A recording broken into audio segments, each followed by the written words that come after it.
നമസ്കാരം. ഈ മണിക്കൂറിൽ ഏറ്റവും പ്രധാനപ്പെട്ട ഒരു വാർത്തയിലേക്ക്. എറണാകുളം അങ്കമാലി രൂപതയുടെ ഭൂമിയിടപാടിൽ അതിരൂപതയ്ക്ക് പിഴ ചുമത്തി. ആദായ നികുതി വകുപ്പ് 3 കോടി രൂപയാണ് പിഴ ചുമത്തിയിരിക്കുന്നത്.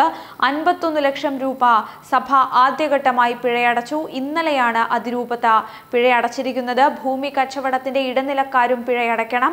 16 ലക്ഷം രൂപയ്ക്ക് ഭൂമി കച്ചവടം നടത്താൻ ഉണ്ടാക്കിയ രേഖ ആദായ നികുതി വകുപ്പ് കണ്ടെടുത്തതിന്റെ പിന്നാലെയാണ് പിഴ ചുമത്തിയിരിക്കുന്നത്.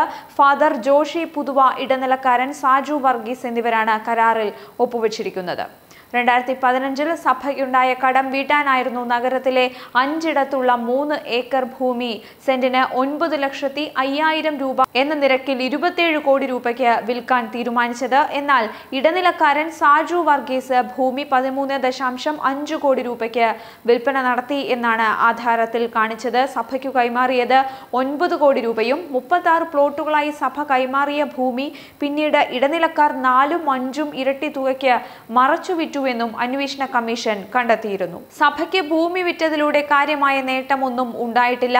സഭയുടെ സമിതികളിൽ ആലോചിക്കാതെ നടത്തിയ ഈ വിൽപ്പന കർദിനാളിന്റെ നേതൃത്വത്തിലായിരുന്നു നടന്നത്. സംഭവം വിവാദമായതോടുകൂടി 4 കോടി രൂപ കൂടി ഇടനിലക്കാരൻ സഭയ്ക്ക് കൈമാറിയിരുന്നു. കർദിനാൾ ആലഞ്ചേരിയായിരുന്നു ഇടനിലക്കാരനായ സാജു വർഗീസിനെ സഭയ്ക്ക് പരിചയപ്പെടുത്തിയത്.